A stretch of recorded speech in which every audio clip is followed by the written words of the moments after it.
है। जैसे गुलाब का फूल कांटों पे नहीं खिलता, हाँ ये कांटे हैं।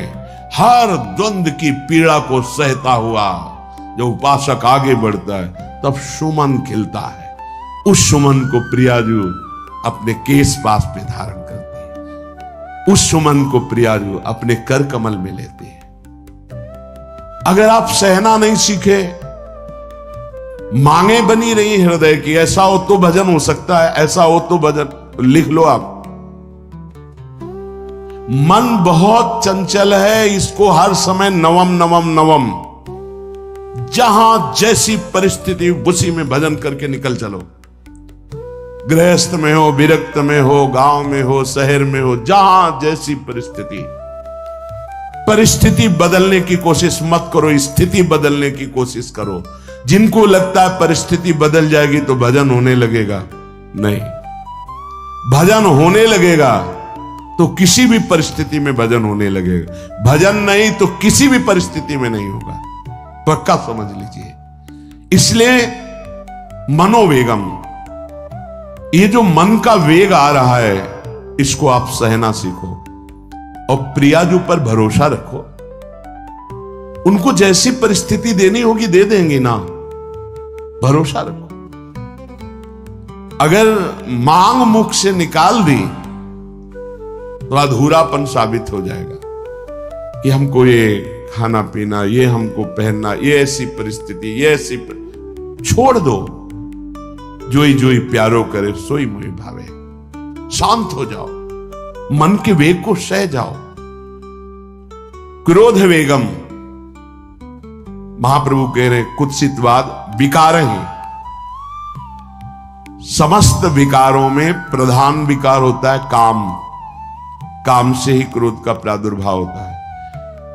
क्रोध एक वृत्ति है जो आने जाने वाली, स्थायी कोई नहीं है। जिस समय आपके अंदर क्रोध आए, इस समय मौन होकर हट जाइए वहां से, तुरंत जाकर थोड़ा ठंडा पानी पिए, प्रभु के चरणारविंद की तरफ अपनी वृत्ति को ले जाने की कोशिश कीजिए। उस व्यक्ति से चिंतन हटाइए जिससे क्रोध आ रहा है, उस व्यक्ति की उस क्रिया से चिंतन हटाइए जिससे क्रोध आ रहा है, हट जाइए। ये क्रोध का वेग अगर आता रहा तो भजन करने पर भी अनुभव नहीं हो पाएगा।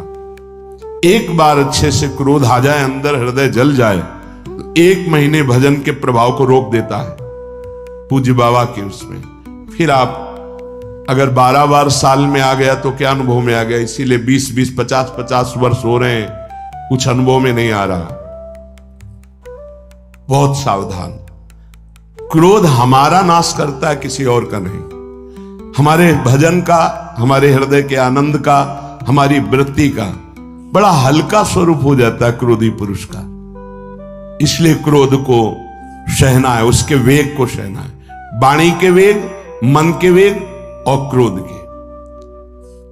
अगर क्रोध के वेग को सह गए तो अगला है हिंसा का वेग। वो अपने आप सह जाओगे, क्योंकि क्रोध से ही हिंसा होती है। हिंसा का वेग, वाणी के द्वारा बहुत हिंसा होती है।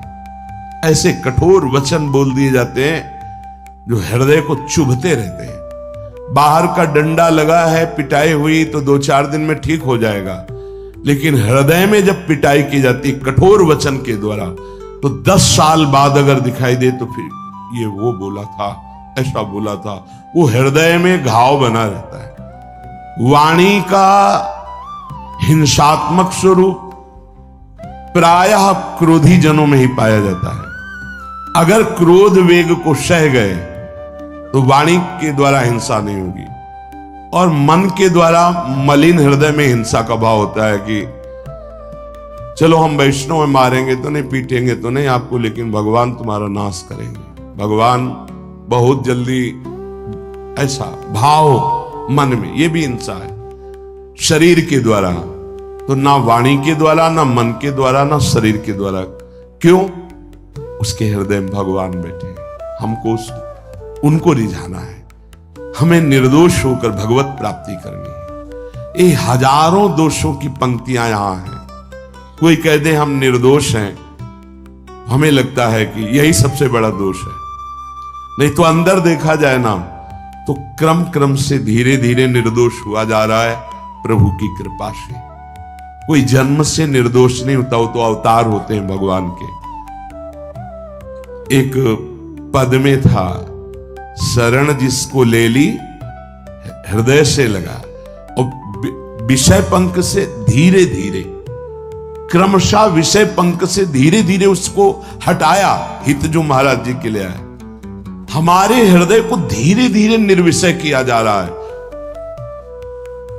और सहत सहत बाढ़े भगत ग्रहतन गुरु हित गात, इन दोनों का मिलान कर धीरे धीरे सहाते सहाते हमें निर्विषय किया जा रहा है। आचार्य चरण इष्ट देव गुरुदेव कर रहे, हमको राजी रहना है।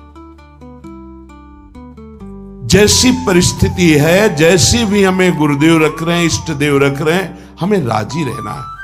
इससे क्या होगा कि हमारे अंदर क्रोध नहीं आएगा, गुस्सा नहीं आएगा।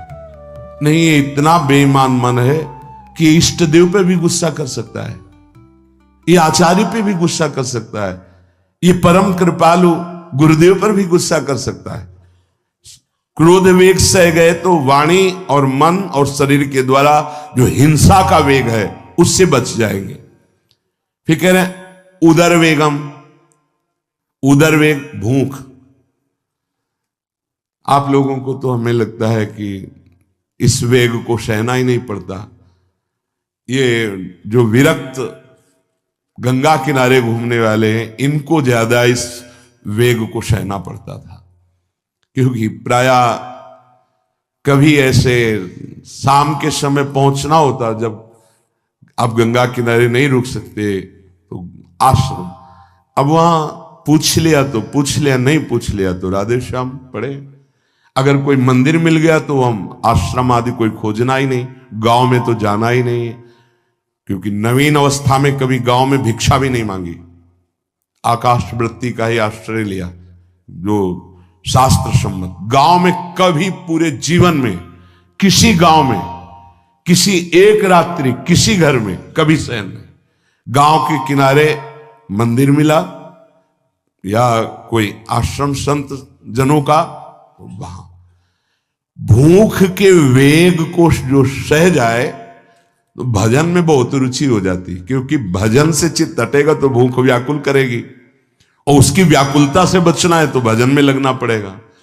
और आपको सच्ची कहते हैं कि कई कई दिन भोजन न मिलने पर भी शरीर में गंगा जल के कारण कभी कमी महसूस नहीं हुई। जो दूध में पावर है उससे अधिक सामग्री गंगा जल में है। अब वो बहुत से ऐसे नगरों के समीप से गंगा मैया निकली जहां से बड़ी बड़ी फैक्ट्रियों का, तो नहीं, बहुत सुंदर गंगा जल। वो तो सुंदर है ही, था, है, रहेगा। अपने लोग बड़े बड़े ऐसे नाले ऐसे, जिससे वो भाव तो है पर वस्तु तत्व है, पर जो दृश्य है वो अब गड़बड़ हो रहा है। ऐसे यही बड़ा नाला गिर रहा है सामने जाके, अब वहां ऐसे रज लेके ऐसे लगाओ तो दुर्गंध युक्त निकलेगी, क्योंकि वो ऐसे देखो तो ऐसे पदार्थ बहते नजर आ रहे कि अब ये दुर्भाग्य ही है समय का कि परम पावन गंगा यमुना जैसी नदियां जहां स्नान आचमन और भरपेट जल पीकर परम पवित्र और भगवदानंद में डूबा जाता था, वो भी सौभाग्य छिन रहा है। तो अगर सब सुविधाएं तो भी हफ्ते 10 दिन में एक बार इस वेग को सहना तो सीखे। कस के भूख लगे और आज नहीं पाएंगे। एक दिन किसी व्रत का अनुष्ठान करने के लिए हम नहीं कह रहे, लेकिन इस वेग का आनंद तो लीजिए ना कभी। एक टाइम का छोड़ दीजिए, एक दिन केवल हफ्ते में सुबह थोड़ा ले लिया, बस अगले सुबह लेंगे थोड़ा, तो आपकी दिनचर्या नहीं बाधित होगी। आपको तो मिल रहा है ना, मिल ही नहीं रहा था। जो उदर वेग है, भूख में भजन का एक तार जुड़ता है, ये देखा है। क्योंकि ना तो नींद आएगी और ना कहीं और कोई प्रपंच की गुंजाइश है, क्योंकि उदर वेग जब भूख से व्याकुल जी होता है तो बचने के लिए एक ही उपाय है, केवल भगवत चिंतन। हटो उसके चिंतन से। ये पूर्व के संतों ने बहुत कष्ट पूर्वक भजन करके जो लाभ प्राप्त किया है वो आप लोगों को सहज में मिल। कभी कभी अपने को इससे परिपक्व करना चाहिए। जैसे शास्त्रीय पद्धति में महीना में 2 तो व्रत है ही हैं, 15 दिन में एक एकादशी, 15 दिन में एक एकादशी।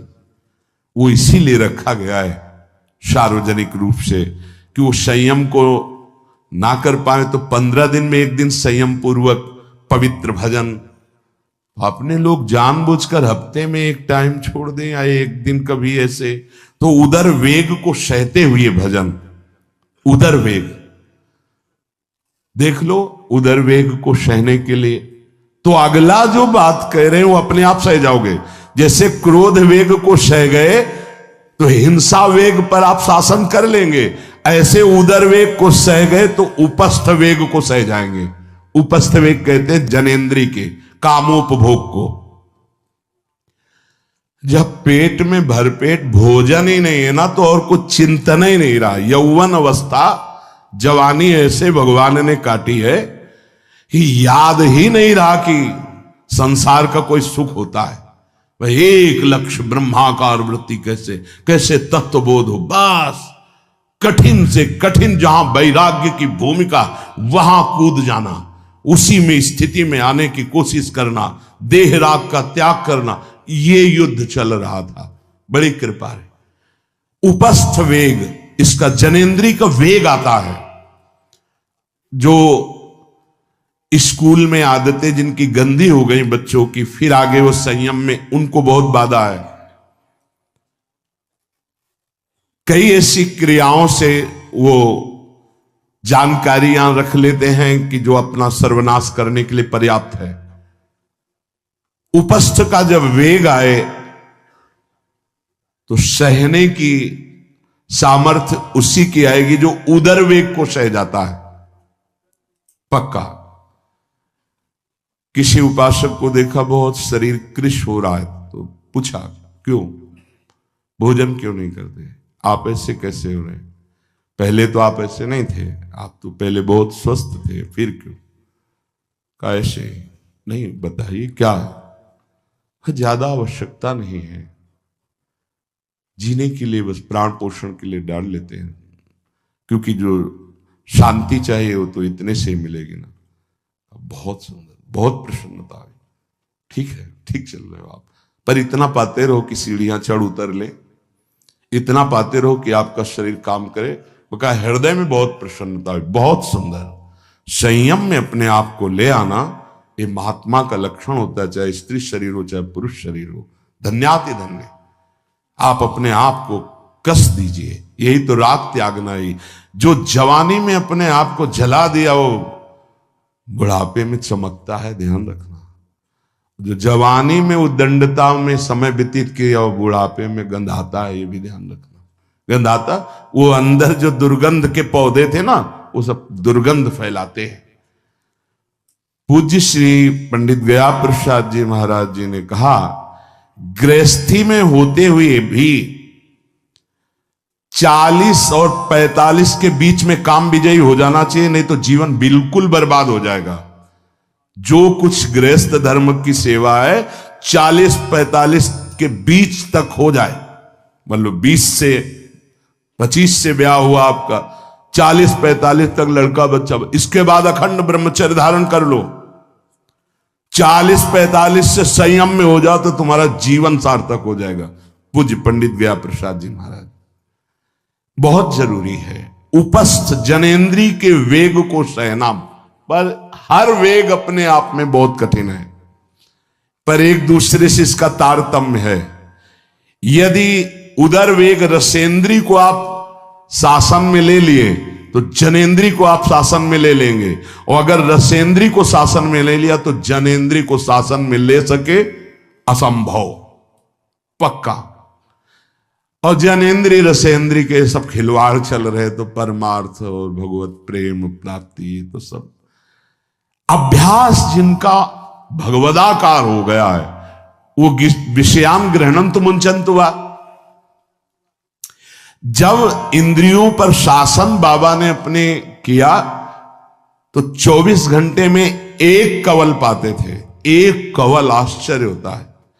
ऐसे सामने दाल रोटी सान ली गई और एक कवल जितना बाबा सिद्धासन पद्मासन का से। और जब भगवदानंद ब्रह्मानंद में 70 घरों में एक दिन में भिक्षा में जाते थे, एक दिन भिक्षा। अब वहां गए तो एक कवल तो पाया ना, तो 70 कवल हो गए।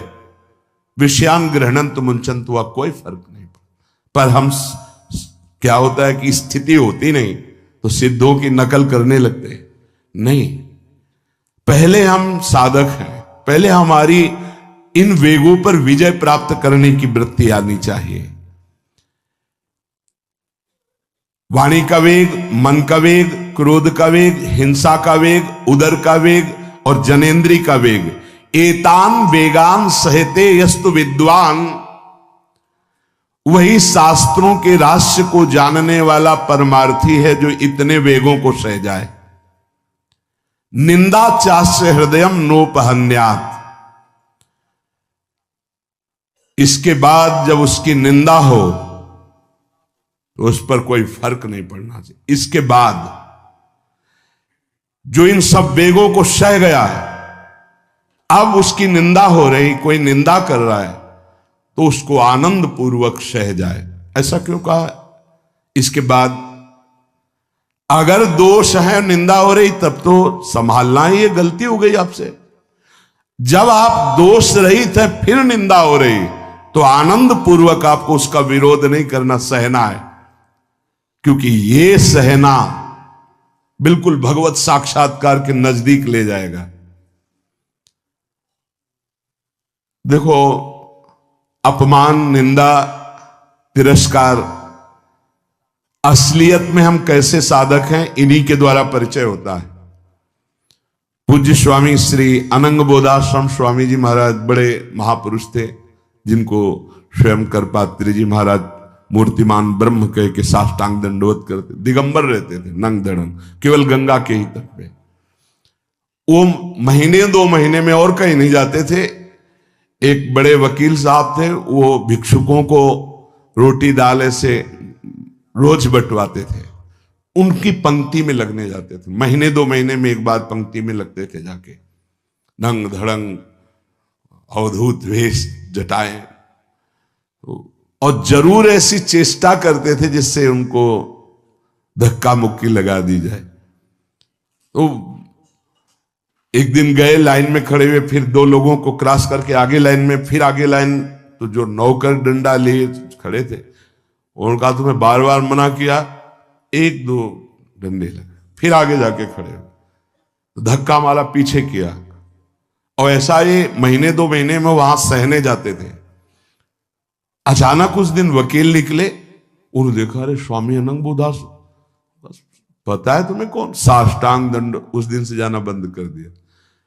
फिर एक दिन गए थे प्रभुदत्त ब्रह्मचारी जी के यहां, कहां असनी है और कहां जोशी, गंगा किनारे पूरी रात चल करके पहुंचे। 2 बजे आवाज लगाई, ब्रह्मचारी, स्वामी जी उतरे नीचे, साष्टांग दंड बैठे। उनका स्वामी जी 2 बजे रात, बोले हाँ ऐसे मन आया, आगे कुछ खाओगे पियाओगे? स्वामी जी, और वो भी परमहंस ब्रह्मचारी जी, बहुत संयमी महापुरुष प्रभुदत्त ब्रह्मचारी। टीन में कुछ आटा रखा तो बोले स्वामी जी कहो तो रोटी बना दे। बोले हाँ बनाओ। रोटी और नमक ऐसे पाए, जितना टीन में आटा था सब भाग, जो 2-4 किलो जो भी। तो बोले स्वामी जी आटा तो खत्म हो गया। बोले हाँ, भोजन का स्वाद तो साधु ही जानता है। फिर उठे, झूसी से असनी फिर पैदल। हे संतों की मौत, अपमान, तिरस्कार, क्षुधा, हर वेग, ये हमारी कसौटी है। परमार्थ का पथिक चाहे जिस मार्ग का हो। देखो सुदामा जी गृहस्थ मार्ग के कितने उच्च कोटि के, नरसिंह मेहता गृहस्थ मार्ग में कितने उच्च कोटि के। एक कभी तो सौभाग्य ऐसा प्रभु देते जब कोई हमारी निंदा करता है, ये सौभाग्य है, हमें सहने का सौभाग्य मिलता है। कभी तो कोई अपमान करता है जब, तो भगवान से प्रेरित होकर वो सौभाग्य मिलता। ये साधक को उस समय चिड़चिड़ा नहीं होना चाहिए, उस समय मुस्कुराना चाहिए कि आज मेरी स्थिति का थर्मामीटर डाला जा रहा है, कैसे हो, नहीं आनंदित है। पर देख लो, प्रशंसा होगी तो चेहरा खिला हुआ गुलाब के फूल की तरह मिलेगा, और निंदा होगी तो ऐसे होगा। ऐसा नहीं होना चाहिए। नहीं करत जे अनसहन निंदक, तीनों पे अनुग्रह कियो। इसीलिए पूज्य बाबा कह रहे कि इसके बावजूद, अर्थात समस्त वेगों को सहन करने के बावजूद तुम्हारी जब निंदा हो और उसको सह जाओ, तब तुम परमार्थ के सूरवीर योद्धा कहे जाओगे। विपत्ति में सब साथ छोड़ देते तो हृदय के भी साथी साथ छोड़ते हैं, ध्यान रखना। जब विपत्ति आती है तो मन भी साथ देना बंद करने लगता है, विपरीत जाने लगता है, बुद्धि भी विपरीत जाने लगती है। इसलिए जो विपत्ति में अपने धैर्य और साहस को ना खोकर अपने सिद्धांत से चलता है उसे महात्मा कहते, चाहे वो गृहस्थ हो चाहे विरक्त हो। ध्यान दीजिए, संपत्ति में, अनुकूलता में तो सब सावधान होने की कोशिश करेंगे, बड़ी कृपा है भगवान की। यहां कहने विपत्ति में सब साथ छोड़ते हैं, ये जीवन में देखा है। विपत्ति में ना तो बाहरी कोई साथ देता है और ना मन साथ देता है, उस समय भजन साथ देता है, भजन। विपत्ति में हृदय को जो दृढ़ रखे, धैर्यवान और साहस बिल्कुल ना गिरने पावे, आगे बढ़ो, नाम जब तुम्हारा भजन वैसे ही चलना चाहिए, तब समझना चाहिए कि हमारी साधना परिपक्व। विपत्ति में कोई साथी नहीं होता, देखा गया है, कोई साथी नहीं। मन भी धोखा दे देता है, मन भी, अपना मन भी साथी नहीं, उस समय केवल भजन साथी होता है। तभी विपत्ति को कुंती जी ने मांगा, क्योंकि उस समय एक ही साथी होता है, हरि बस। संपत्ति में तो बहुत साथी मिल जाएंगे, अब तो साथी ही साथी हैं, जिधर देखो उधर साथी हैं। उस समय तो जिधर देखो उधर केवल हरि है, दूसरा कोई है नहीं। ये बड़ा सुख मिलता है जब तिरस्कार और विपत्ति एक साथ होती है, तो सीधे प्रभु से फोन में बात होती, सीधे प्रभु होते हैं, ये आपके सिवा को। इसीलिए बहुत प्रवीण है कुंती माता, इसीलिए कहा कि मुझे विपत्ति दीजिए जो हर कदम में आपका स्मरण कराती है। अच्छा, प्रभु जब कृपा करते हैं तो ऐसी विपत्ति देते हैं कि अंतिम श्वास तक वो बनी ही रहती है, अंतिम श्वास तक बनी रहती है। हर कदम पर जैसे गार्ड रखा जाता है ना, सावधान, यहां से ऐसे ऐसे ऐसे, हर समय विपत्ति महारानी सावधान, तुम्हारा जीवन कभी भी नष्ट हो सकता है, किसी भी क्षण नष्ट हो सकता है, इसलिए हर समय लक्ष्य पे रखो अपनी दृष्टि, प्रिया प्रीतम पे। ये कृपा होती। तो उपासक को जब विपत्ति मिले, सब साथ छोड़ दें, मन भी ना लगे, तब धैर्य और साहस दोनों को सुरक्षित रखते हुए साधना में